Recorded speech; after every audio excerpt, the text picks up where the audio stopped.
અને હવે જોઈએ સમાચાર વિસ્તારથી। સૌપ્રથમ વાત કરીશું BZ ગ્રુપ પોન્જી સ્કીમ અને લોકોને ઠગવાવાળા ભૂપેન્દ્રસિંહ ઝાલાના આગોતરા જામીન અરજી પર સુનાવણી મોકૂફ। પ્રિન્સિપલ સેશન્સ કોર્ટમાં જામીન અરજી પર સુનાવણી થવાની હતી। 9 ડિસેમ્બરે સોમવારના રોજ વધુ સુનાવણી હાથ ધરવામાં આવશે। પકડાયેલા 6 આરોપીઓએ જામીન માટે અરજી કરી।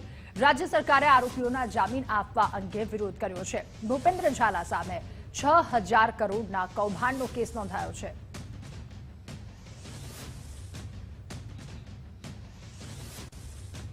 તો BZ ગ્રુપના કૌભાંડ મામલે CID ક્રાઇમની હવે તપાસ તેજ થઈ છે। પાટણ, મહેસાણા અને બનાસકાંઠામાં તપાસ શરૂ કરવામાં આવી। જિલ્લાઓમાં સક્રિય રહેલા એજન્ટો અને નાણાં બાબતે તપાસનો ધમધમાટ શરૂ કરાયો છે। CID ક્રાઇમે જાહેર કરેલા નંબર પર રોકાણકારોએ સંપર્ક પણ કર્યો અને રોકાણકારોએ સમયસર નાણાં ન મળવા બાબતે વિગતો આપી। 5 તારીખના રોજ હપ્તો ન મળતા રોકાણકારોએ વિગતો આપી તો CID ક્રાઇમની રોકાણકારોની ફરિયાદ લેવાની પ્રક્રિયા હાથ ધરી છે। એજન્ટોની વિગત મેળવવા પણ CID ક્રાઇમે તજવીજ હાથ ધરી।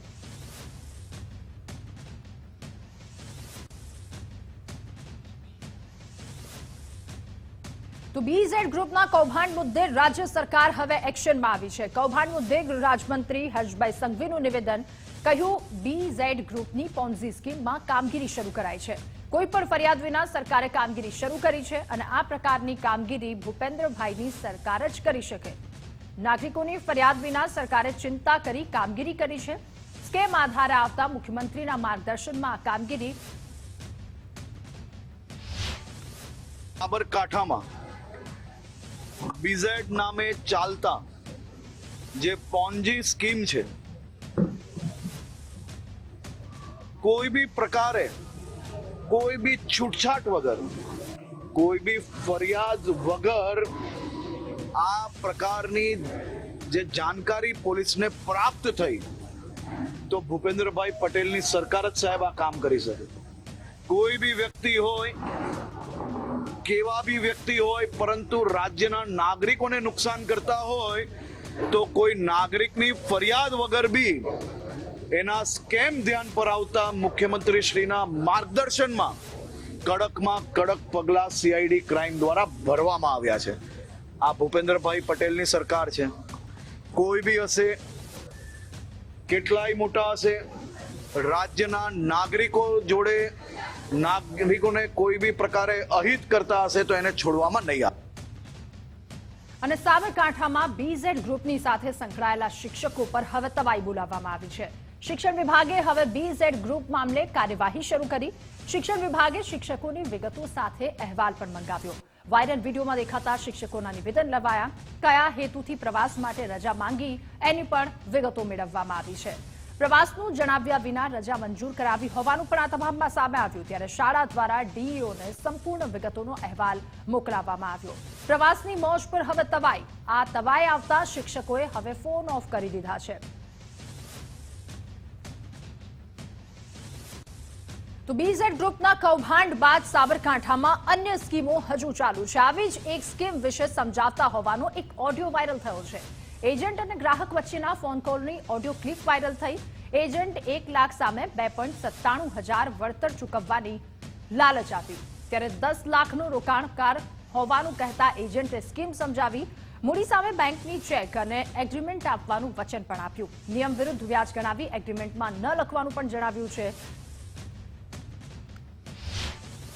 કે 1 લાખ રૂપિયા તમે ઇન્વેસ્ટમેન્ટ કર્યું તો તમને 11% એટલે 11,000 રૂપિયા પ્રિન્સિપલ એમાઉન્ટ સાથે મળે, મૂડી સાથે, બરાબર? 11,000 રૂપિયા એવા 27 મહિના સુધી મળે। કેટલા? 27 મહિના। 11,000 ના 27 મહિના એટલે 2,97,000 રૂપિયા થાય। ધારો કે તમે એ ભાઈને કહો છો, એવું બીજો કોઈ વ્યક્તિ કહેતા નથી એ ભાઈ, તો એનો 27 મહિના સુધી 1 લાખે 11,000, 10 લાખે 1,10,000 રૂપિયા એવા સતત મળશે। સેફ્ટીમાં હું check and agreement, check HDFC bank, company swam.com, full payment તમે આપ્યું છે લખીને, તો વાંધો નહીં, સેફ્ટીમાં હાલતા હોય। એગ્રીમેન્ટ 100 રૂપિયાના સ્ટેમ્પ ઉપર ગવર્મેન્ટના, સ્ટેમ્પની અંદર ટર્મ્સ એન્ડ કન્ડિશન, 11% મળે એ લખવાનું રિટર્ન અંદર ના લખાય. ના લખાય પછી કેમ ના આવે લખાય કયો? company. હા, ના કેમ ના લખાય પૂછો. હા, આટલું ઊંચું વ્યાજ ઇન્ડિયાની અંદર કોઈ સંસ્થા હાલતી નથી. અને સાબરકાંઠામાં બીઝેડ ગ્રુપની પોન્ઝી સ્કીમની સામે સીઆઈડી દ્વારા તપાસ હવે તેજ કરવામાં આવી છે. બીઝેડનું કૌભાંડ ચલાવવામાં આવતા પોન્ઝી સ્કીમ સંચાલકો ભૂગર્ભમાં ઉતર્યા છે. ગુજરાત ફર્સ્ટે પોન્ઝી સ્કીમ ચલાવતી પેઢીઓનું રિયાલિટી ચેક કર્યું. બિગ બુલ નામની પેઢીનું ગુજરાત ફર્સ્ટ દ્વારા રિયાલિટી ચેક કરવામાં આવ્યું. બિગ બુલ નામની પેઢી શેર બજારમાં ટ્રેડિંગ કરતું હોવાનું સામે આવ્યું છે. ત્યારે પોન્ઝી સ્કીમ સાથે કોઈ નિસ્બત ન હોવાનું માલિકનું નિવેદન. પોન્ઝી સ્કીમ ચલાવનાર સામે કડક કાર્યવાહી થવી જોઈએ તેના માલિક જગદીશ ગોસ્વામીએ કહ્યું. તો આની અંદર સાહેબ કેવું છે કે અત્યારે જે સાબરકાંઠાની અંદર જે ચર્ચાનો વિષય છે જે પોન્જી સ્કીમ માટેનું એના લગતું અમારું એ નામ ચર્ચામાં આવ્યું છે. પણ અમારું સાહેબ તમે રિયાલિટી જ્યારે અત્યારે આવ્યા છો તો અમે તમને પ્રેઝન્ટ કર્યું છે કે અમારે શેરબજારનું બિઝનેસ ચાલી રહ્યું છે. અને શેરબજારના ધંધા માટે સાહેબ અમે જે અમારું NISનું જે ટ્રેડિંગ માટે જોઈએ છે જે એ બે લાયસન્સ સાથે જઈએ બેઠા છીએ. અને અમારે સાહેબ એ ટાઈપના કોઈ કસ્ટમરનું ઇન્વેસ્ટમેન્ટ લઈને અમે કામ નથી કરતા સાહેબ. અમારા નિજી રોકાણથી જ અમે કામ કરીએ છીએ.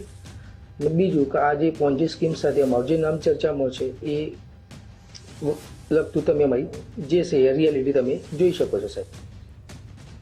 અને અરવલ્લીના મોડાસામાં KK એન્ટરપ્રાઇઝની ઓફિસ આજે ચાલુ રહી. ગઈકાલે સીઆઈડી ક્રાઇમે પોલીસ ફરિયાદ કરી હતી. KK એન્ટરપ્રાઇઝમાં પોન્ઝી સ્કીમ ચાલતા હોવાના આક્ષેપ કરવામાં આવ્યા છે. ત્યારે ગુજરાત ફર્સ્ટની ટીમે KK એન્ટરપ્રાઇઝના CEO સાથે વાતચીત કરી. કેતન પટેલ કે જેઓ કહી રહ્યા છે પોન્ઝી સ્કીમ સાથે મારે કોઈ જ લેવા દેવા નથી, હજુ ઓફિસનું ઓપનિંગ પણ મેં નથી કર્યું, માત્ર બોર્ડના આધારે સીઆઈડીએ ફરિયાદ દાખલ કરી દીધી છે.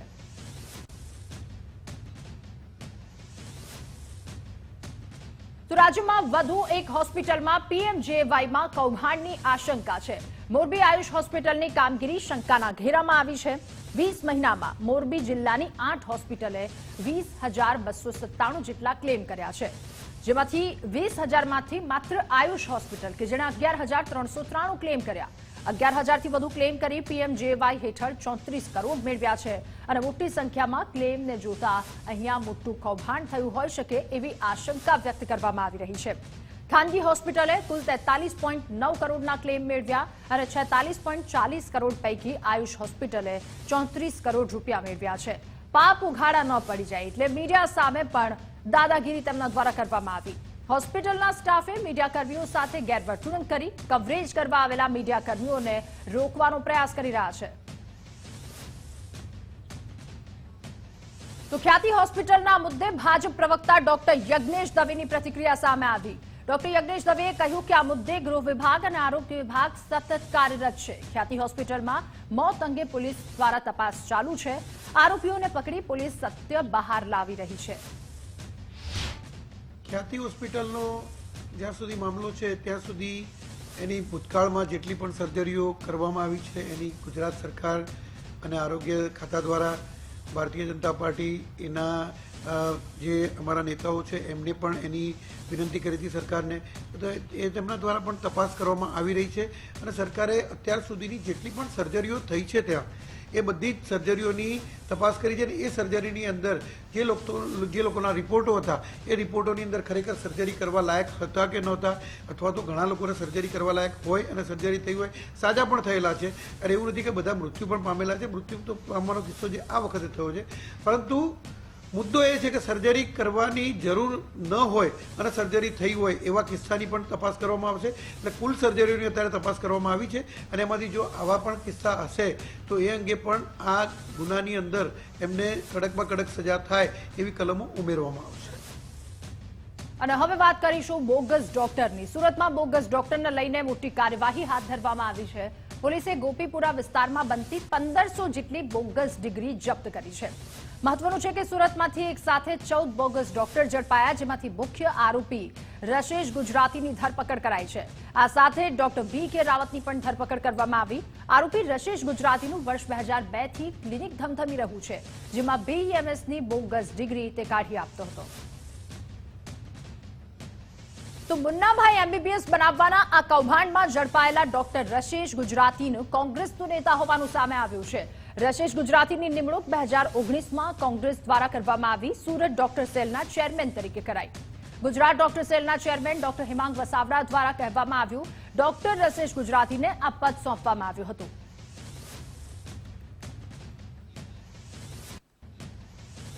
તો બોગસ ડોક્ટર મુદ્દે ગુજરાત મેડિકલ કાઉન્સિલ પણ હવે એક્શનમાં આવ્યું છે. સુરતના પુણામાં મારુતિ મલ્ટી સ્પેશિયાલિટી હોસ્પિટલની સામે કાર્યવાહી કરાઈ.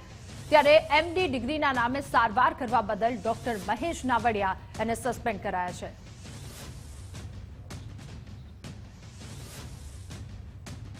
નકલી તબીબો મુદ્દે ગૃહ રાજ્યમંત્રી હર્ષભાઈ સંઘવીનું નિવેદન. તેમણે કહ્યું, પોલીસ દ્વારા નકલી તબીબોને પકડવાની કામગીરી કરવામાં આવી છે.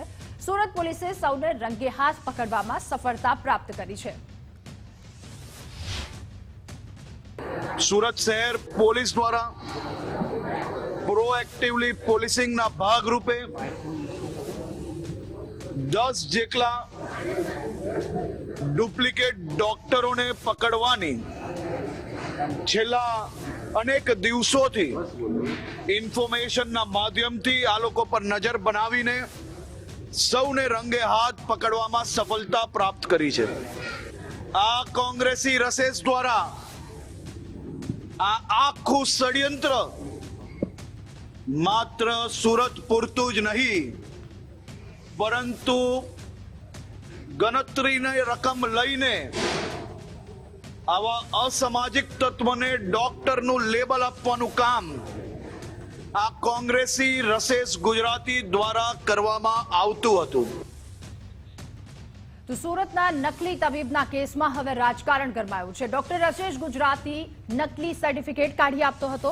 સુરત કોંગ્રેસનો ડોક્ટર સેલનો ચેરમેન પણ રસેશ રહી ચૂક્યો છે. એ કાંઈ બનાવ બન્યો છે, ઉજાગર થયો, એ 2024 ડિસેમ્બરમાં થયો છે. 2020-21 પછી મિસ્ટર ગુજરાતી કોંગ્રેસમાં નિષ્ક્રિય થઈ ગયા, આવતા બંધ થઈ ગયા. પ્રાથમિક સભ્યપદ અને સક્રિય સભ્યપદે પણ એમણે નિવૃત્તિ લઈ લીધી હતી. આખી બાબતમાં મારે પૂછવાનું એટલું જ છે કે 2019માં નિમણૂક થઈ છે, 2002થી ખોટું કરવાની વાત ઉજાગર થઈ છે.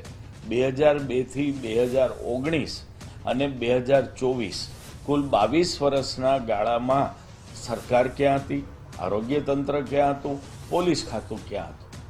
કોંગ્રેસની નીતિ રહી છે કે કોઈ પણ મુદ્દા ઉપર રાજકીય રોટલા શેકવા. આજે જ્યારે કોંગ્રેસનો ડોક્ટર સેલનો સુરતનો પ્રમુખ રહી ચૂકેલો વ્યક્તિ રસેશ ગુજરાતી માત્ર નકલી ડોક્ટર નહીં, પરંતુ નકલી ડોક્ટર બનાવવાની ફેક્ટરી હતો, લોકોને ડોક્ટર બનાવતો પણ હતો. આવા વ્યક્તિ પ્રજાના આરોગ્ય સાથે ચેડા કરવાની વાત હોય, આવી બધી બાબતોની જ્યારે વાત હોય ત્યારે કોંગ્રેસ ક્યારેય ફ્રન્ટ ફૂટ પર આવતી નથી. કોંગ્રેસના નેતાઓ આ બાબતે કોઈ પણ જાતનો ખુલાસો કરવા પણ તૈયાર નથી. તો નકલી તબીબના કેસમાં હવે રાજકારણ ગરમાયું છે. ડોક્ટર રસેશ ગુજરાતી જે નકલી સર્ટિફિકેટ કાઢી આપતો સુરત કોંગ્રેસનો ડોક્ટર સેલનો ચેરમેન પણ રહી ચૂક્યો છે. આ સમગ્ર મામલે કોંગ્રેસ પ્રવક્તા મનીષ દોશીનું નિવેદન સામે આવ્યું. કહ્યું, કોંગ્રેસ પક્ષના કાર્યકર તરીકે જે તે સમયે નિમણૂક કરી હતી. નકલી ડિગ્રી, નકલી અધિકારીઓ, નકલી ખાદ્ય પદાર્થો અને નકલીનું એટલે કે પીએમઓ, સીએમઓ અને છેલ્લે નકલી જજ અને એના પછી છેલ્લે ઈડીની આખી નકલી ટીમ. એટલે કે ગુજરાતની ભાજપાની ભ્રષ્ટ સરકારના પાપે સામાન્ય ગુજરાતી લૂંટાય, સામાન્ય નાગરિક લૂંટાય અને છતાં વાહવાઈ લૂંટવામાં પ્રજાના ટેક્સના પૈસાથી વાહવાઈ લૂંટીને પ્રગતિશીલ દાવા કરતી ભાજપાની ભ્રષ્ટ સરકારના કાંડ અને કૌભાંડ સમગ્ર દેશમાં અવ્વલ નંબર ઉપર દેખાઈ રહ્યા છે. અને પોલીસનો દંડો લાવશે હવે નકલીઓની શાનને ઠેકાણે. નકલી ઈડી ઓફિસર બની ધાક જમાવનારા કે જેના પગ ડગમગ્યા છે.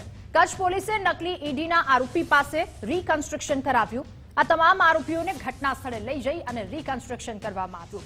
ગાંધીધામના બજારમાં કઈ રીતે ગુનો આચર્યો તેનું રીકન્સ્ટ્રક્શન કરાયું. પોલીસે ભુજ, ગાંધીધામ અને અમદાવાદમાંથી આરોપીઓ ઝડપ્યા છે. પોલીસે એક મહિલા સહિત 12 શખ્સોની ધરપકડ કરી છે. તમામ આરોપીના 11 દિવસના રિમાન્ડ મંજૂર થયા. આરોપીઓએ ઈડીના નામે દરોડા પાડી 25 લાખની ચોરી કરી હતી.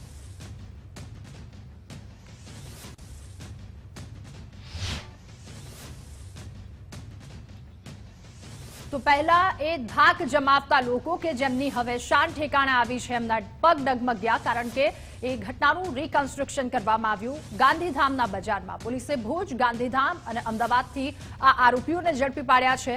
એક મહિલા સહિત 12 જેટલા શખ્સોની ધરપકડ કરવામાં આવી. 11 દિવસના રિમાન્ડ પણ આ તમામના મંજૂર કરવામાં આવ્યા છે. 25 લાખની તેમના દ્વારા ચોરી કરવામાં આવી હતી. તો આરોપીઓના સરઘસ કાઢવા મુદ્દે ગૃહ રાજ્યમંત્રી હર્ષભાઈ સંઘવીનું નિવેદન. સુરતના એક કાર્યક્રમ બાદ પત્રકારે સવાલ પૂછ્યો. આરોપીઓના સરઘસ કાઢવા મુદ્દે હર્ષભાઈને સવાલ કર્યો હતો. તમારું શું માનવું છે, સરઘસ કાઢવું જોઈએ કે કેમ? હર્ષ સંઘવીએ કહ્યું. તમારું શું માનવું છે? એક ચેનલ તરીકે તમે કહો છો કરવો જોઈએ, અમે કરવાનું ક્યારેય ચૂકતા જ નથી. તમારું શું માનવું છે? એક ચેનલ તરીકે તમે કહો છો કરવો જોઈએ, અમે કરવાનું ક્યારેય ચૂકતા જ નથી. અને જૂનાગઢના ભવનાથ ક્ષેત્ર સાધુઓની લડાઈનો હવે મુદ્દો વધુ ને વધુ ઉગ્ર બનતો જઈ રહ્યો છે. આ મુદ્દો અખાડો બન્યો. મહંતો એકબીજા પર આક્ષેપો કરતા જોવા મળી રહ્યા છે. પ્લોટ બાદ હવે પ્રેમગીરી ભવનને લઈને સવાલો ઉઠ્યા. મહંત મહેશગીરીએ અતિથિ ભવનને લઈને સવાલ ઉઠાવ્યા છે. પ્રેમગીરી ભવન 5 માળની બિલ્ડિંગ ઊભી થઈ, શું તમે એની પરમિશન લીધી હતી? ચોપડે કેમ નથી? ચોપડે નથી અને પાછું એના પૈસા ક્યાંથી આવ્યા? અને આવ્યા હતા તો તમે ચોપડે કેમ નથી લીધા? આમાં મામલતદાર પણ દોષી ગણાય, કેમ કે મામલતદારની જવાબદારી આવે. આ મિલીભગતથી તો નથી થયું, એ પણ બધી તપાસ થવી જોઈએ, સઘન તપાસ થવી જોઈએ. અને મેં જ્યાં સુધી સાંભળ્યું છે કે એ પ્રેમગીરી ભવન કોઈ કોન્ટ્રાક્ટરને આપવામાં આવ્યો, એના 22 લાખ રૂપિયાનો કોન્ટ્રાક્ટ દર વર્ષનો નક્કી થયો છે. તો જૂનાગઢ અંબાજી મંદિરના વિવાદમાં મહેશગીરીનો આ મોટો આરોપ. મહંત હરિગીરી પર મહેશગીરીએ ખૂબ ગંભીર આરોપ લગાવ્યા છે. કહ્યું, હરિગીરીએ મંદિર કે તેના અખાડાના બદલે પોતાના નામે પ્લોટ લઈ લીધા છે. ભવનાથ મંદિરને લાગીને પાછળના 2 જે પ્લોટ હતા, એ પ્લોટ ઉપર હરિગીરીની નજર પડી, કેમ કે તનસુખગીરી બાપુ છેલ્લી અવસ્થામાં હતા ને એમને એમ થયું કે હું એકાદ ધર્મશાળા કે એવું બનાવું, જેથી કરીને આવતા દિવસોમાં જે માણસો વધી રહ્યા છે ગિરનારના અંદર, એમને એની સેવા મળે અને એના આવકથી મંદિરના ધર્મ કાર્યને મદદ મળે. એમણે ત્યાં પાયો નાખ્યો, એના પિલર ઊભા કરી લીધા. સમજવા જેવી વાત છે. પિલર ઊભા કર્યા એટલે હરિગીરી 2-4 વખત આવે વર્ષમાં પૈસા લેવા માટે ભવનાથમાં, એટલે એને જોયું, એની નજર પડી, તો એને પહેલા જેમ તનસુખગીરી બાપુનું અપહરણ કરવામાં આવ્યું એવી વાર્તાઓ પણ તમે પણ સાંભળી છે, છાપામાં આવ્યું છે. પછી એમના પાસેથી એ ભવનાથ લઈ લેવામાં આવ્યું, પોતે બેસી ગયો. એવી જ રીતના પાછી ધમકીઓ બમકીઓ ને એવું બધું આપીને અને એ જબરદસ્તીથી તનસુખગીરી બાપુ નોર્મલી કહે એવી રીતના કે આ વેચે છે, એવી રીતના ચેરિટી કમિશનરમાંથી એને વેચાવડાવ્યો અને એ પોતે ખરીદ્યો. તો બ્રહ્મલીન તનસુખગીરી બાપુની મૂડી અને મિલકતને લઈને હવે વિવાદ વકર્યો છે. પંચરોજગારમાં મળેલી રોકડ અને સોનું ઓછું મળ્યાનો આક્ષેપ કરવામાં આવ્યો. મહામંડલેશ્વર સ્વામી બજરંગદાસજીએ આ આક્ષેપો કર્યા છે. તનસુખગીરી મહારાજના જૂનાગઢના માણસો છે એની ઉપર નાશ પૂરેપૂરી થવી જોઈએ. તનસુખગીરીના માણસો જે છે વહીવટ કરતા હતા એની પર પૂરેપૂરી જાંચ કરો. અને તાળું ખોલ્યું તો 12 લાખ રૂપિયા કેમ નીકળ્યા? જ્યાં ઓછામાં ઓછા 15 થી 20 કરોડ રૂપિયા નીકળવા જોઈએ, 7 કિલો સોનું નીકળવું જોઈએ, 10 કિલો ચાંદી નીકળવી જોઈએ. આ બધો માલ ગયો ક્યાં? ક્યાં નેતાજી તેના ભીનો હકેલો હતો? આનો જવાબ મહામંડળ બજરંગદાસજી બાપુને ટૂંક સમયમાં આપો. મેં વિડીયા મોકલા છે, એમાં તો સરકાર જગ્યા લેવાની છે. અને જે ગુરુ દત્તાત્રેય ભગવાનની જે જગ્યા છે એ મહેશગીરીને સુપ્રત કરો. એમાં અંબાજી અને ગુરુ દત્તાત્રેયનો તર્ક બે અલગ છે. મહેશગીરી જે હાથો કહી રહ્યા છે એટલે તમને પોલીસ ખાતા નેતાઓને આરોપ લગતું નથી. એની તપાસ જલ્દી કરો, એટલું કરીને વિરામ આપું છું. તો ખેડૂતોના નુકસાનની જોગવાઈ અંગે રાઘવજીનું નિવેદન. શક્તિસિંહ ગોહિલે ગૃહમાં કરેલા આક્ષેપ પર તેમણે જવાબ આપ્યો. કહ્યું, જે નુકસાન થયું છે એની દરખાસ્ત કેન્દ્રમાં થતી હોય છે. મુખ્યમંત્રીની કક્ષાએથી કેન્દ્ર સરકારમાં દરખાસ્ત થઈ હોય છે. અને શક્તિસિંહે કહ્યું હતું કે કેન્દ્ર રાજ્યમાં ભાજપ સરકાર હોવા છતાં વળતર નથી મળ્યું. એક્ઝેક્ટ આંકડાઓ પ્રમાણે ખેડૂતોને પૂરતું વળતર મળે એવી માંગણી કરવી જોઈતી હતી, પરંતુ આ પ્રશ્નના જવાબમાંથી ફલિત થાય છે કે ગુજરાત સરકારે કોઈ આવેદન જ આપ્યું નથી, માંગણી જ કરી નથી. હું માનું છું કે આ એક ગુનાહિત બેદરકારી છે. મારી પાસે એની વિશે કોઈ ચોક્કસ માહિતી નથી, કારણ કે ઓલ ઓવર રાજ્યમાં અતિવૃષ્ટિના કારણે જે નુકસાન થયું હોય એ માનનીય મુખ્યમંત્રીની કક્ષાએથી કેન્દ્રમાં એના માટેની દરખાસ્ત થતી હોય છે. મારી પાસે એની કોઈ વિગતો ઉપલબ્ધ નથી. તો ગીર સોમનાથમાં ખાતરની તંગીને લઈને ખેડૂતો મેદાને ઉતર્યા. ઉના માર્કેટયાર્ડમાં કાળી પટ્ટી બાંધી તેમણે વિરોધ પ્રદર્શન કર્યું. શિયાળુ પાક માટે ડીએપી અને યુરિયા ખાતર આપવાની માંગ ખેડૂતો દ્વારા કરવામાં આવી. અને નર્મદા જિલ્લાના બીએસએનએલના ટાવર પર 2 લોકો ચડ્યા. એક મહિલા બીએસએનએલના ટાવર પર ચડી ગઈ. સરદાર સરોવર નર્મદા યોજનાના અસરગ્રસ્ત તેમના દ્વારા વિરોધ પોતાના પ્રશ્નના નિકાલ માટે વિરોધ કર્યો છે. વિરોધ પ્રદર્શન કરવા માટે 2 લોકો ટાવર પર ચડ્યા. નોકરી અને કટોકટીના મુદ્દે તેમણે હડતાલ કરી હતી. અગાઉ 2016-17માં પણ હડતાલ કરી હતી.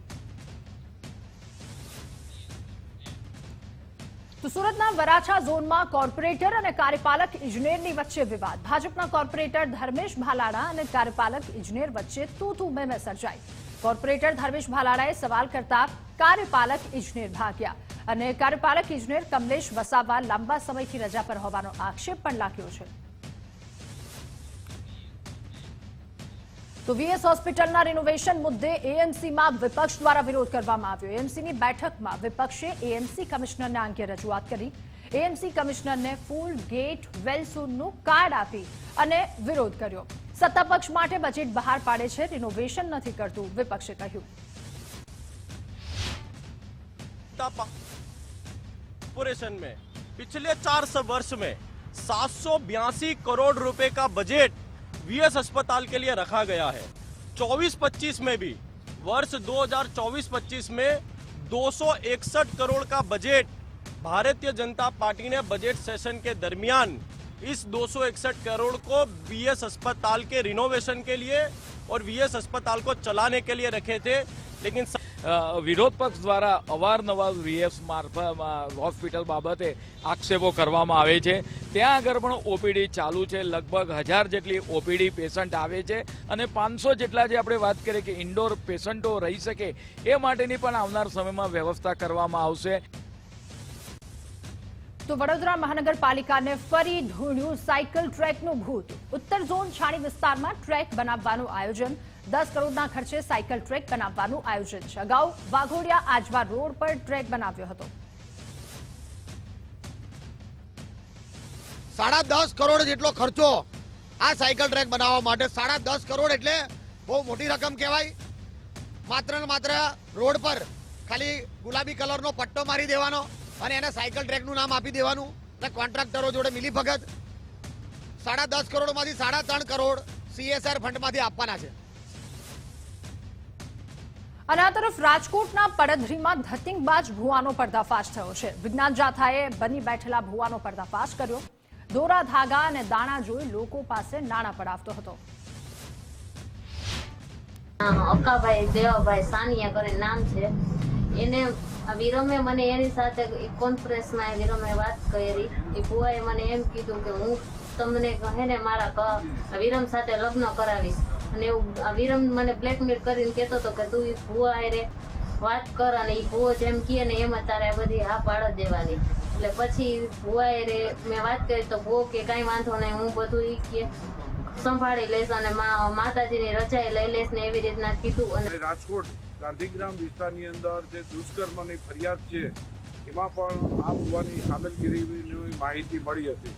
તે સંબંધી તપાસ કરતા આ હકીકતની અંદર ભુવા અકાભાઈ દેવાભાઈ કે જેઓ માતાના મઠની અંદર જોવાનું ને દૂધ દર્દ બટાડાનું કામ, દોરા બાંધવાનું કામ કરતા હતા અને એડવાન્સની અંદર 2000 રૂપિયાની માગણી પણ કરી હતી અને 2000 રૂપિયા સ્વીકાર્યા પણ હતા. અને આ તરફ મહેસાણામાં ગંદા પાણીમાંથી અંતિમ યાત્રા નીકળી. દુધઈ ગામે લોકો કેડ સમા ગંદા પાણીમાં ઉતર્યા. વહેલી તકે સમસ્યાના નિરાકરણ માટે તેમણે આવેદન પણ આપ્યું છે. સ્મશાનમાં જવા માટે કાંસના ગંદા પાણીમાંથી લોકોને જવું પડે છે. સ્મશાનની ફરતે વરંડો બનાવવા માટે માંગણી પણ કરવામાં આવી છે. અમારા સ્મશાનેથી લાશ જે મરી જાય એમને લઈ જવા માટે એક નાળું બનાવવાની જરૂર છે, બરોબર, કારણ કે 12 માસ પાણી રહે છે. અમારા સ્મશાનને કોઈ જવાનો જગ્યા જ નહીં, રસ્તો જ નહીં, અને હમણાં એ સ્મશાનનું નાળું બની આલે અને ત્યાં ફરતા વરંડો બની આલે અને કોયડી બની આલે, અમારું સ્મશાન સુધારે અને અમને ગ્રાન્ટ આપો, એ અમારી માગણી છે. અમે મુદ્દા એ માટે આયોજન આપીએ છીએ કે અમે જે સ્મશાન યાત્રા જવાનો રસ્તો છે ને, ત્યાં કાચ છે, ત્યાં પાણી એટલું ભરાય છે કે અમારે સ્મશાન યાત્રા જવું હોય ને તો ઉડીને જવું પડે એવું છે કે સાધન લઈને જવું પડે એવું છે, અને પાણી આટલું છાતી આવવાનું થાય છે, તકલીફ એનું વધારે પડે છે. અને સ્મશાન જે બી છે ને એ બી જાડીઓને બધું થઈ જાય છે, તો અમને તકલીફ વધારે પડે છે. અને ચોમાસામાં જો કોઈ સ્વજનનું અવસાન થાય તો અમને તકલીફ વધારે પડે છે કે ફરી નાખું જવું પડે છે કેનાલ થઈને. અને આવતીકાલથી ભાજપ મંડળની ચૂંટણીના ફોર્મ ભરાવાનું શરૂ થઈ જશે. મંડળની ચૂંટણીને લઈને ભાજપ પ્રવક્તા યજ્ઞેશ દવેનું નિવેદન. જિલ્લાના તમામ તાલુકામાં ફોર્મ ભરાવવાની શરૂઆત થશે. ભાજપ બંધારણ મુજબ કામગીરી કરી રહી છે. આ બૂથ સમિતિની રચના બાદ મંડળની એટલે ગ્રામ્ય વિસ્તારની અંદર મંડળ હોય છે અને શહેર વિસ્તારની અંદર મ્યુનિસિપલ વોર્ડ હોય છે. આ વોર્ડની અને મંડળની ચૂંટણીની જે છે એના ફોર્મ ભરવામાં આવે છે અને ફોર્મ ભર્યા બાદ જે બૂથના મેમ્બરો જે ચૂંટાયેલા હોય છે એમના દ્વારા મતદાન કરીને સંપૂર્ણ લોકતાંત્રિક પદ્ધતિથી એ બૂથનો એ મંડળનો અથવા તો એના વોર્ડનો એનો જે પ્રમુખ છે એની ચૂંટણી કરવામાં આવી છે. તો બનાસકાંઠામાં વાવ વિધાનસભાની પેટા ચૂંટણી અને ત્યારબાદ હવે બનાસ બેંકમાં ચેરમેન અને વાઇસ ચેરમેનનો જંગ. વાવની પેટા ચૂંટણી બાદ હવે બનાસ બેંકમાં જંગ જામશે. બનાસ બેંકના ચેરમેન વાઇસ ચેરમેનની આવતીકાલે ચૂંટણી.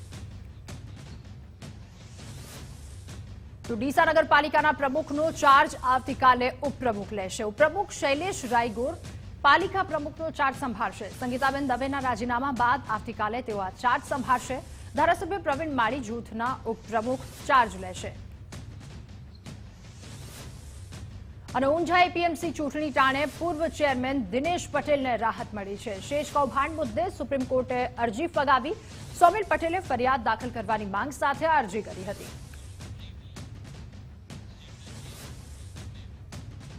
અને આ સાથે બુલેટિનમાં હાલ રોકાઈશું એક બ્રેક માટે.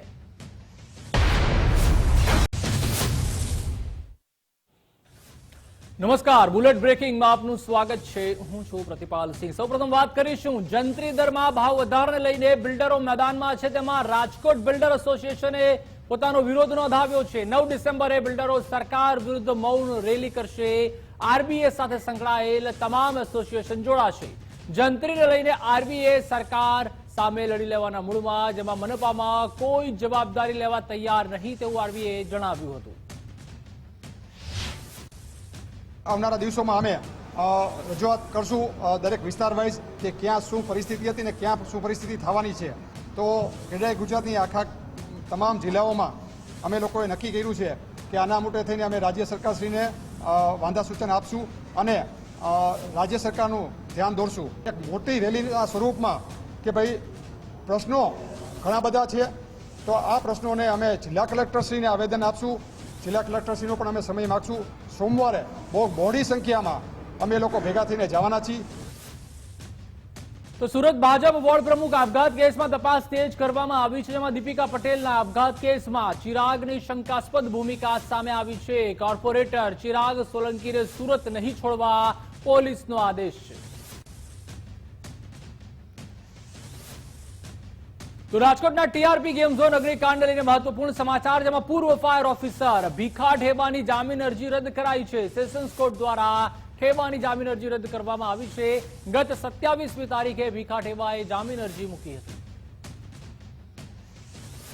તો રાજકોટના પીટી જાડેજાના ધરપકડથી બચવા હવા થયા, જેમાં પીટી જાડેજાએ આગોતરા જામીન અરજી કરી. માલવ્યાનગરમાં મનીલેન્ડ એક્ટ હેઠળ પીટી જાડેજા વિરુદ્ધ ફરિયાદ દાખલ થઈ હતી. ₹60 લાખના 70 લાખ આપવા છતાં ચેક દસ્તાવેજ ન આપ્યાનો આરોપ. કારખાનેદારે પુરાવા સાથે પોલીસ મથકમાં ફરિયાદ નોંધાવી. તો એક તરફ ભાજપના મોટા નેતાઓ ગેરકાયદેસર ખનન પર સવાલ ઉઠાવી રહ્યા છે અને બીજી બાજુ ભાજપના જ નેતાઓના નામ ગેરકાયદે ખનનમાં બહાર આવી રહ્યા છે.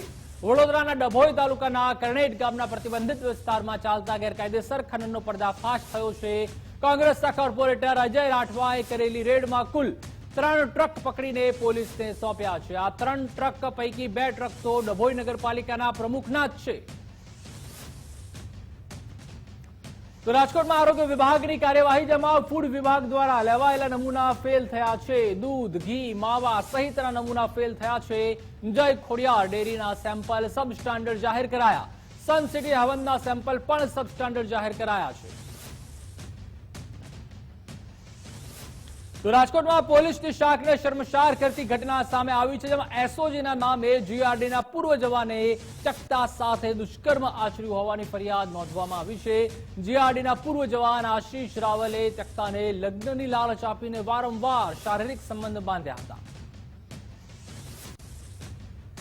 તો રાજકોટમાં સિટી બસ અકસ્માતમાં મોટો ઘટસ્ફોટ થયો છે, જેમાં ખાનગી એજન્સી અને મનપાની બેદરકારીની પોલ ખુલી ગઈ છે. 66 વર્ષના ડ્રાઈવરના હાથમાં સિટી બસનું સ્ટેરિંગ હતું. ટેન્ડરની જોગવાઈ અનુસાર જે કોઈ ડ્રાઈવર રાખવામાં આવે તેની પાસે હેવી વ્હીકલ માટેનું વેલિડ લાયસન્સ હોવું જોઈએ. અને આ જે પરસોત્તમભાઈ હતા એનું જે ડ્રાઇવિંગ લાયસન્સ હતું એ ચકાસતા એની વેલિડિટી 2026 સુધીની હતી. એટલે એ ઓથોરાઇઝ ડ્રાઇવિંગ માટેના હતા. એટલે હાલ એ જે ડ્રાઇવિંગ બાબતે કોઈ એનો ઇસ્યુ નથી, પરંતુ એની એજ છે એ 60 થી વધારે હોવાનું અમારા ધ્યાને આવેલ છે.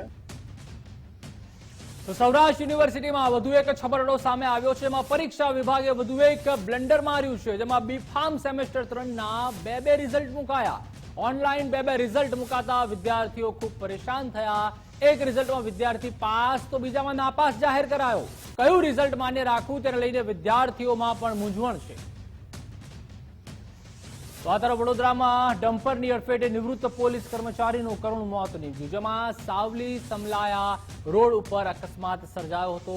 પુત્રને ટિફિન આપવા જતા આ અકસ્માત નડ્યો હતો. નિવૃત્ત પોલીસ કોન્સ્ટેબલ દલપતસિંહ પરમારનું કરુણ મોત નીપજ્યું. અમદાવાદમાં મહિલા પોલીસ કર્મચારીનું પણ અકસ્માતમાં કરુણ મોત નીપજ્યું, જેમાં મહિલા પોલીસ કર્મચારીના ગાર્ડ ઓફ ઓનર સાથે અંતિમ સંસ્કાર કરાયા. અકસ્માત મામલે ખાડિયા પોલીસ સ્ટેશનના પીઆઈનું ભેદી મોત. આ એક્સિડન્ટ થયું એવું કઈ કે છે, પણ એ કોણ છે એ હજુ સુધી ખબર મળી નહીં.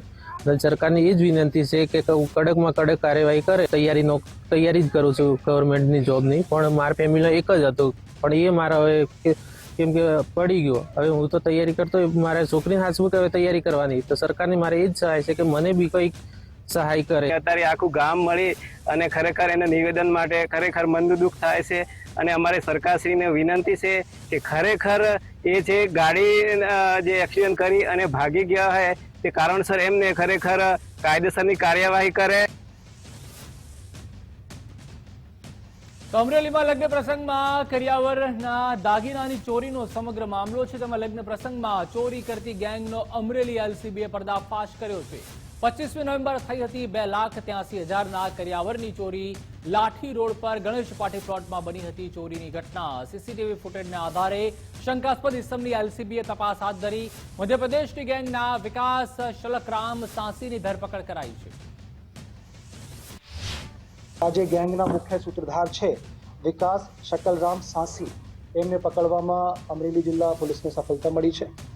એ વ્યક્તિ પાસેથી કુલ 14,31,647 રૂપિયાના મુદ્દામાલ કબજે કરવામાં આવ્યા છે.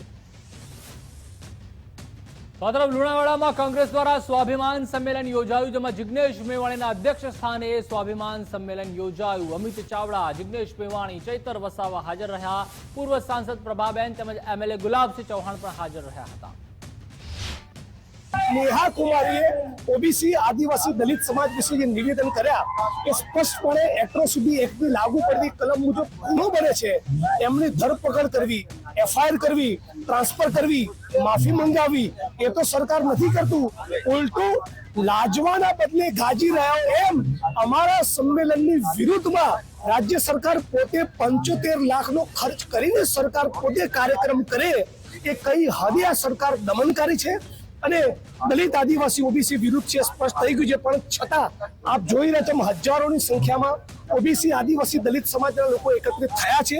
જય ભીમ અને જય જોહારનો નારો બોલાવીને આજે અમે સંકલ્પ કરીએ છીએ કે જ્યાં સુધી આ કલેક્ટરની સામે કાર્યવાહી ન થાય ત્યાં સુધી મહીસાગરમાં આંદોલન ચાલુ રહેશે. મહીસાગરના કલેક્ટર દ્વારા જે રીતે SC/ST સમાજ વિરુદ્ધ જાતિવાચક એના ઉદ્ગાર કરવામાં આવ્યા, એ ભાષામાં વાત કરવામાં આવી, એની સામે આખા ગુજરાત અને દેશમાં આક્રોશ છે. જે કલેક્ટર પ્રજાના ટેક્સના પૈસાથી પગાર મેળવે છે, સરકારી નોકર છે, એ કલેક્ટરના મોઢે આ શબ્દો બોલાય એનો સ્પષ્ટ મતલબ છે કે સરકારની માનસિકતા આમાં છતી થાય. તો રાજ્યની વધુ એક હોસ્પિટલમાં PMJમાં કૌભાંડની આશંકા સામે આવી છે, જેમાં મોરબી આયુષ હોસ્પિટલની કામગીરી શંકાના દાયરામાં છે. 20 મહિનામાં મોરબી જિલ્લાની 8 હોસ્પિટલે 20,297 ક્લેમ કર્યા છે. 20,000 માંથી માત્ર આયુષ હોસ્પિટલે જ 11,393 ક્લેમ કર્યા છે. ડાયાલિસિસ છે 600 થી 700 ડાયાલિસિસ આપણે પર મંથ આપણે આયુષ હોસ્પિટલમાં કરીએ છીએ અને રાહત દરે આપણું વર્કઆઉટ છે, બધું જે ચાર્જીસ છે એ રાહત દરે છે. એટલે પેશન્ટનો એક ભરોસો છે. મોરબી ડિસ્ટ્રિક્ટ અને મોરબી ડિસ્ટ્રિક્ટની આજુબાજુના ઇવન સુરેન્દ્રનગર, જામનગર, કચ્છના લોકો બી આપણે ત્યાં સારવાર અને ટ્રીટમેન્ટ લેવા માટે આવે છે, અલગ અલગ જિલ્લાઓમાંથી આવે છે. અને PMJ હોસ્પિટલ વાળા એનો મિસયુઝ કરે અને ગરીબોની આ સ્કીમમાં જો પૈસા કમાવાની ખોટી રીતે દાનત રાખે અને જ્યાં હું બેઠો કલેક્ટર તરીકે એવું કોઈ પણ સંજોગોમાં નહીં ચલાવી લઉં. આપે જે આશંકા કરી છે એના માટે અમે CDHOCને અને આરોગ્ય વિભાગના અન્ય અધિકારીઓને સૂચના આપી દીધી છે અને એ સૂચના અત્યારે હું આપને જાહેરમાં નહીં કહી શકું, પરંતુ અમે એમાં ડિટેલ તપાસ કરાવશું. જો કોઈ ખોટા માણસોના નામે ઓપરેશન બતાવ્યા હશે કે કોઈ ખોટા માણસોને બતાવી અને એ પૈસા વગર ટ્રીટમેન્ટે લીધા હશે તો કડકમાં કડક સજા કરવા માટેના અમે પ્રયત્ન કરશું. બીજી તરફ કેન્દ્રીય ગૃહમંત્રી અમિત શાહ ગુજરાતની મુલાકાતે આવવાના છે. કેન્દ્રીય ગૃહમંત્રી અમિત શાહ આવતીકાલે અમદાવાદમાં વિવિધ કાર્યક્રમોમાં હાજરી આપશે, જેમાં BAPSના કાર્યકર્તા સ્વર્ણ જયંતિ મહોત્સવમાં હાજરી આપશે. ગુજરાત લોક સેવા ટ્રસ્ટના વાર્ષિક ઉત્સવમાં પણ હાજરી આપશે. અમદાવાદના બોડકદેવમાં ગ્લોબલ હોસ્પિટલનું ઉદ્ઘાટન કરશે. 3 કાર્યક્રમમાં મુખ્ય મહેમાન તરીકે તેઓ હાજરી આપશે.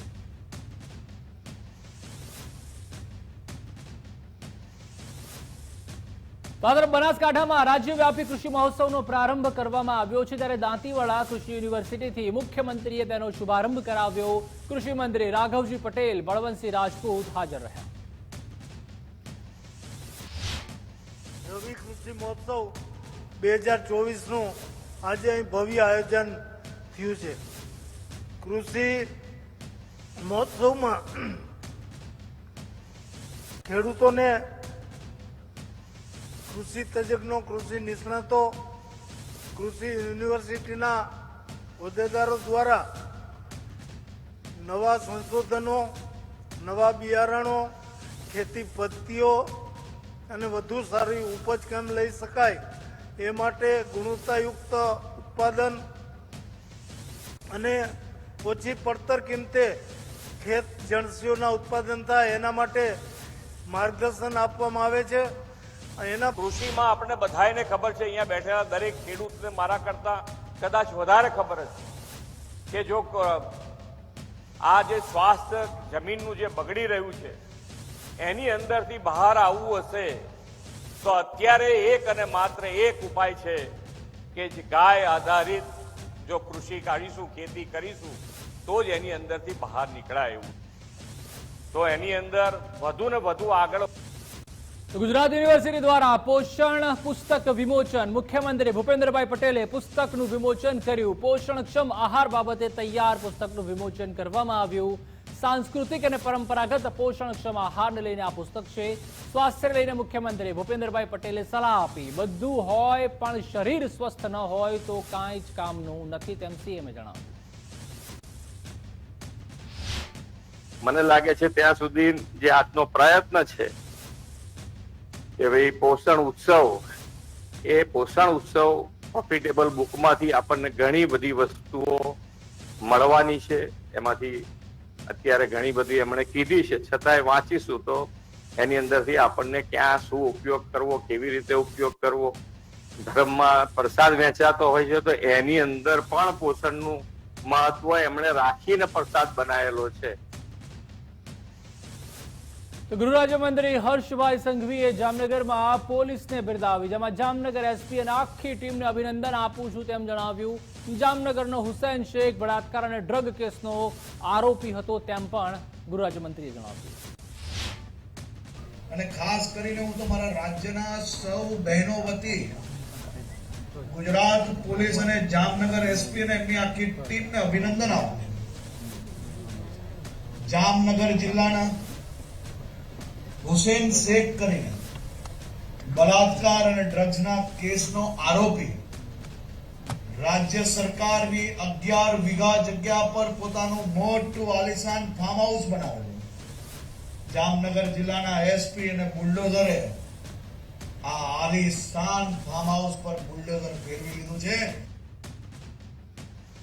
આ તરફ સુરતના બિલીમોરામાં જૈન દેરાસરમાં ઘરફોડ ચોરીનો સમગ્ર મામલો છે. તેમાં બિલીમોરામાં પોલીસ દ્વારા 13 તુજકો અર્પણ કાર્યક્રમ યોજાયો હતો, જેમાં ગૃહ રાજ્યમંત્રી હર્ષ સંઘવી કાર્યક્રમમાં ઉપસ્થિત રહ્યા હતા. જૈન દેરાસરના સંચાલકોને પ્રતિમા સહિતનો મુદ્દામાલ પરત કરાયો. આરોપીઓ દ્વારા જૈન દેરાસરમાં પણ ચોરી કરવામાં આવી હતી.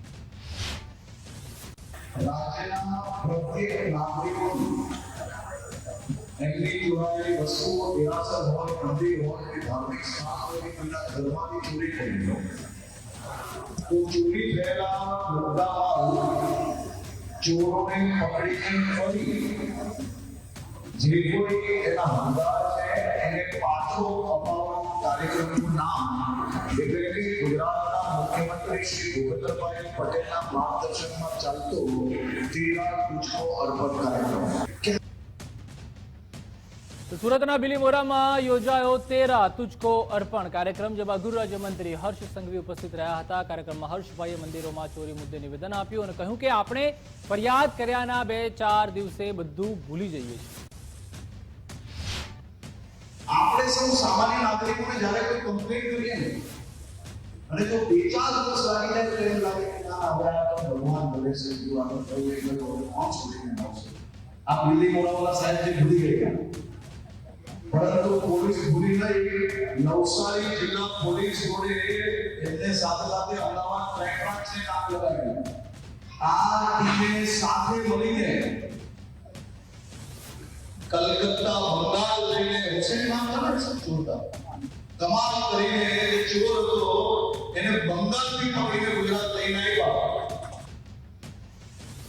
તો સર્વોચ્ચ અદાલતના ન્યાયમૂર્તિ ગુજરાતની મુલાકાતે પહોંચ્યા હતા, જેમાં આવતીકાલે જસ્ટિસ જેબી પારડીવાલા ગુજરાત આવવાના છે. સેશન્સ કોર્ટમાં બાર એસોસિએશન આયોજિત કાર્યક્રમમાં તેઓ હાજરી આપશે. 50 વર્ષથી વધુ કાર્યરત સિનિયર વકીલોનું પણ સન્માન થશે. વકીલ સુધીર નાણાવટી સહિતના વકીલોનું સન્માન કરાશે. તો રાજ્યમાં પોલીસ વિભાગમાં ખાલી પડેલા પદોને લઈને મોટા સમાચાર, જેમાં આગામી 4 સપ્તાહમાં 2000 ખાલી પદો પર ભરતી પૂર્ણ કરાશે. સરકારી વકીલ ગુરુશરણ વિર્કે મુખ્ય ન્યાયાધીશની ખંડપીઠમાં માહિતી આપી હતી. આ તરફ દિલ્હીમાં ગરવી ગુજરાત ભવનને મળ્યો છે ગ્રીહા સમિટમાં એવોર્ડ, જેમાં ગુજરાત ભવન બિલ્ડિંગને 16મી ગ્રીહા સમિટમાં એવોર્ડ મળ્યો. જેમાં ઇન્ડિયા હેબિટેટ સેન્ટરમાં આ એવોર્ડ આપવામાં આવ્યો. ગરવી ગુજરાત ભવનનું ઉદઘાટન 2019માં થયું હતું. વડાપ્રધાન નરેન્દ્ર મોદીએ ભવનનું ઉદઘાટન કર્યું હતું. તો કચ્છના ભુજમાં 477માં સ્થાપના દિવસની ઉજવણી કરવામાં આવી, જેમાં ભુજના દરબારગઢના મધ્યમાં આવેલ ઐતિહાસિક ખીલીનું પૂજન કરવામાં આવ્યું. કચ્છના સાંસદ વિનોદ ચાવડા અને રાજવી પરિવારના સભ્યો પણ ઉપસ્થિત રહ્યા. આ ઉજવણીમાં બાળકો માટે ચિત્ર દોરવાની સ્પર્ધા રાખવામાં આવી. ભુજના 477માં સ્થાપના દિવસની આજે પૂજા અર્ચના કરવામાં આવી હતી. સૌ પ્રથમ ખીલી પૂજન કરવામાં આવ્યું, ભુજંગ દેવનું પૂજન કરવામાં આવ્યું અને ત્યારબાદ અલગ અલગ કાર્યક્રમો ચાલશે. આ પ્રસંગે રાજવી પરિવારના મોભીશ્રીઓ ઉપસ્થિત રહ્યા હતા. કચ્છના મારાઓ ખેંગારજી દ્વારા 477 વર્ષ પહેલાં જે કચ્છ ભૂમિમાં એક સ્થળ નક્કી કરવામાં આવ્યું અને પવિત્ર ભૂમિ ઉપર એટલે ભુજ, અને ભુજમાં જે ખીલીનું પૂજા ખીલી ખોદવામાં આવી એટલે પાયો ખોદવામાં આવ્યો. એ પાયાની પરંપરા આજે 477 વર્ષથી આ પરંપરા હાલી આવે છે અને અહીંયા પૂજા અર્ચના થાય છે. અમદાવાદમાં 62માં હોમગાર્ડ અને નાગરિક સંરક્ષણ સ્થાપના. રાજ્યમાં હોમગાર્ડ જવાનોની હાજરી માટે મહત્વનો નિર્ણય લેવાયો છે. હોમગાર્ડ જવાનોની ઓનલાઈન હાજરી લેવામાં આવી. ગૃહ વિભાગે હોમગાર્ડ જવાનોની કામગીરી બાબતે પારદર્શિતા લાવવા પ્રયાસ કર્યો છે. હમણાં તાજેતર ચૂંટણીમાં હરિયાણામાં, મહારાષ્ટ્રમાં ખૂબ મોટી સંખ્યામાં લોકો અહીંથી ગયા હતા અને ખૂબ સારી કામગીરી ભજવી હતી આ લોકોએ. ઘણા સમય પછી, ઘણા વર્ષો પછી આ વખતે અમે 5000 નવી જગ્યાઓ પર ભરતી કરી છે. આમાં તો ગોંડલ માર્કેટિંગ યાર્ડ ડુંગળીથી ઉભરાયું છે. એમાં યાર્ડમાં ડુંગળીના 1.25 લાખ કટ્ટાની આવક થઈ છે. યાર્ડની બહાર 1500થી વધુ વાહનો લાઇનમાં જોવા મળ્યા. ડુંગળીનો 20 કિલોનો ભાવ ₹200 થી લઈને 950 સુધી બોલાયો છે. ગોંડલ માર્કેટિંગ યાર્ડમાં ડુંગળીની આવક કરવામાં આવી હતી. કાલે દિવસથી જ લગભગ માર્કેટિંગ યાર્ડની બંને બાજુ 4-4, 5-5 કિલોમીટરની લાઈનો થઈ હતી. આજે આવક કરતા ડુંગળીની 1 લાખ, 1.25 લાખ બોરી જેવી આવક થઈ હતી. જ્યારે ડુંગળીના ભાવ ખેડૂતોને 200 રૂપિયાથી લઈ અને 950થી 1000 રૂપિયા સુધી મળે છે. સમગ્ર સૌરાષ્ટ્રમાં અત્યારે લાલ ડુંગળીની આવકમાં ગોંડલ માર્કેટિંગ યાર્ડ મોખરે છે. આવતીકાલથી મહેસાણામાં અન્નપૂર્ણા વ્રતનો શુભારંભ થઈ રહ્યો છે. જેમાં મોદીપુર સ્થિત અન્નપૂર્ણા શક્તિપીઠ ખાતે 7 ડિસેમ્બરથી 27 ડિસેમ્બર સુધી અન્નપૂર્ણા વ્રતનું આયોજન કરવામાં આવ્યું છે. સાથે જ શક્તિપીઠ અન્નપૂર્ણા ધામમાં 21 દિવસ સુધી અખંડ ધૂનનું પણ આયોજન કરાયું છે. શક્તિપીઠ અન્નપૂર્ણા ધામમાં મા અન્નપૂર્ણાના દર્શને ગુજરાત સહિત અન્ય રાજ્યો જેમાં કે મધ્યપ્રદેશ, રાજસ્થાન, મહારાષ્ટ્રના ભક્તો દર્શનનો લાહવો લેવા પધારવાના છે. શક્તિપીઠ અન્નપૂર્ણા ધામમાં 27 ડિસેમ્બરે વ્રત પૂર્ણ થતા નવચંડી યજ્ઞ પણ યોજાશે. મંદિર ટ્રસ્ટ દ્વારા ભક્તો માટે વિનામૂલ્યે ભોજન સહિતની સુવિધાઓ ઊભી કરવામાં આવશે. માં અન્નપૂર્ણાનું વ્રત માગસર સુદ 6ના દિવસથી અને તારીખ 7/12/24ના રોજ શનિવારના દિવસે થી શરૂઆત થઈ તારીખ 27/12/24ના શુક્રવારના દિવસે માનું મીન્સ કે વ્રત છેલ્લો દિવસ 21 દિવસ માનું વ્રત ચાલે છે. અને 22મા દિવસે 28 તારીખે 28/12/24ના રોજ નવચંડી માતાજીનો યજ્ઞ થાય છે. તે દરમિયાન વ્રત દરમિયાન લાખો પબ્લિક માતાજીને ક્યાંયથી દર્શન કરવા આવે છે. રાજસ્થાન, મહારાષ્ટ્ર અને આખો ગુજરાતમાંથી બધી જ પૂર્ણથી પબ્લિક લાખોમાં દર્શન. તથા માતાજીનો મહિમા એટલો બધો છે કે તે અહીં આગળ માતાજીના 21 દિવસનો મોટો મેળો ભરાય છે. આ મેળો ગુજરાતની અંદર સૌથી મોટો મેળો છે, જે 21 દિવસ આ મેળો ચાલતો હોય છે. તેના માટે દર્શન કરવા માટે હું આપના માધ્યમ દ્વારા હું જાહેર જનતાના અમારે હાર્દિક આમંત્રણ આપું છું કે આ મેળાના માતાજીના દર્શન કરવા અને મેળો માણવા માટે એમને અહીં અન્નપૂર્ણા પધારે. તો જગત જનનીમાં અંબાના ધામ અંબાજીમાં માય ભક્તો શીશ નમાવી ધન્યતા અનુભવી રહ્યા છે. ત્યારે માતાજીને વર્ષમાં અનેક વાર અન્નકૂટ ધરાવવામાં પણ આવતો હોય છે. અને આજે પણ મા અંબાના નિજ મંદિરમાં માતાજીને અન્નકૂટ ધરાવવામાં આવ્યો હતો. નવી ફસલ અને પાક આવ્યો હોય ત્યારે લોકો દેવોને અર્પણ કરી આશીર્વાદ મેળવતા હોય છે. ત્યારે આજે અંબાજી મંદિરમાં મા જગદંબાને 56 ભોગનો અન્નકૂટ ધરાવવામાં આવ્યો હતો. માતાજીને અલગ અલગ પ્રકારની મીઠાઈઓ તેમજ ફરસાણ અન્નકૂટમાં ધરાવવામાં આવ્યા હતા. ત્યારબાદ અંબાજી મંદિરના મુખ્ય પૂજારી ભટ્ટજી મહારાજ દ્વારા અન્નકૂટ આરતી પણ કરવામાં આવી. આરતીનો મોટી સંખ્યામાં માય ભક્તોએ લાભ લીધો. સાથે જ માતાજીના જયઘોષ સાથે મંદિર ગુંજી ઉઠ્યું હતું. અન્નકૂટ એટલે એમ કે 56 ભોગ દરેક જગ્યાએ દરેક મંદિરમાં ધરાવવામાં આવે છે. એટલે એમ કે નવી ફસલ આવી હોય, નવા અનાજ આવ્યા હોય એટલે સૌ પ્રથમ દેવને અર્પણ કરવામાં આવે છે. અહીંયા માતાજી જગદંબાના મંદિરમાં બેસતા વર્ષે ધરાવવામાં આવે છે 56 ભોગ. બીજું નામ અન્નકૂટ છે. અને બીજું પોષ મહિનાની પૂનમે જે મંદિર તરફથી હોય છે, કોઈ પણ ભક્તો એમને પણ ધરાવી શકે છે, પણ આ તો મંદિર તરફથી જ ધરાવવામાં આવે છે. અને એમ કે બપોરે માતાજીને બધાને 12 વાગે સોનાના થાળમાં બધું પ્રકારના જુદા જુદા બધું ધરાવી અને બધું બનાવવામાં આવે છે. બધી જ વસ્તુઓ ઘીમાં બનાવવામાં આવે છે અને માતાજીને ધરાવવામાં આવે છે અને પછી ભક્તોને આલવામાં આવે છે. અન્નકૂટની 56 ભોગની આરતી પહેલાં સન્મુખ માતાજીને કપૂરની આરતી, પછી બહાર આખી જે જય આદ્યાશક્તિ એ આરતી કરવામાં આવે છે અને પછી માતાજીની બધી જ પરંપરાગત જે પદ્ધતિ ને બધું છે એ પ્રમાણે માતાજીને ભોગ લગાવવામાં આવે છે. તો સુરેન્દ્રનગરમાં માનવતાની મહેક ફરી એક વખત મહેકી છે, જેમાં શહેરના નવા જંકશન વિસ્તારમાં રહેતા 55 વર્ષના દુર્ગેશબેને સતત બીજી વખત માથાના વાળનું દાન કેન્સર પીડિત દર્દીઓ માટે કર્યું છે.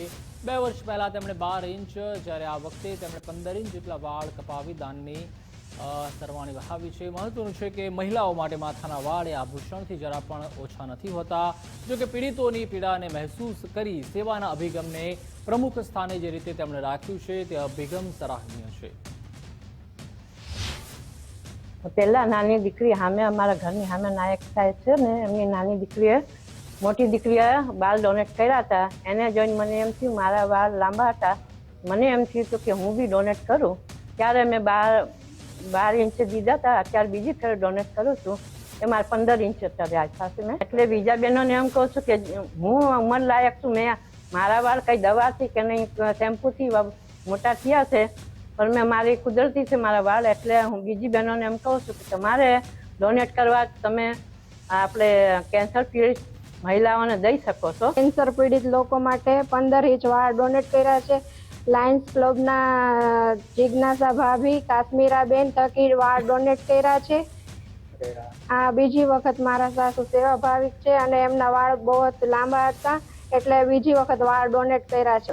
12 ઇંચથી વાળ હોય, મિનિમમ 12 ઇંચ અને એનાથી વધુ વાળ, તો અમે કોઈ સ્ત્રીને ઈચ્છા થાય કે મારે વાળ ડોનેટ કરવા છે તો એના અમે 12 ઇંચથી વધુ કે 12 ઇંચ સુધીના વાળ લઈએ છીએ. અને એ વાળ કેન્સર પીડિત જે સ્ત્રીઓ હોય છે કે જેમને કેન્સર થયું અને હેર લોસ થઈ જાય છે, હેર લોસ થાય છે એના લીધે એમના વાળ નથી રહેતા અને ઘણીવાર સ્ત્રીઓ સંકોચથી કાપ એવું બાંધતા હોય, તો અમારો પ્રયત્ન એ છે કે હેર ડોનેશનનો અવેરનેસ થાય અને એ વાળ જે છે અમે ટ્રસ્ટમાં મોકલીએ છીએ. વીક પ્રોવાઈડ કરે છે કે કેન્સર પીડિત બહેનો હોય અને જરૂરતવાળી હોય તો એને વીક પ્રોવાઈડ કરે.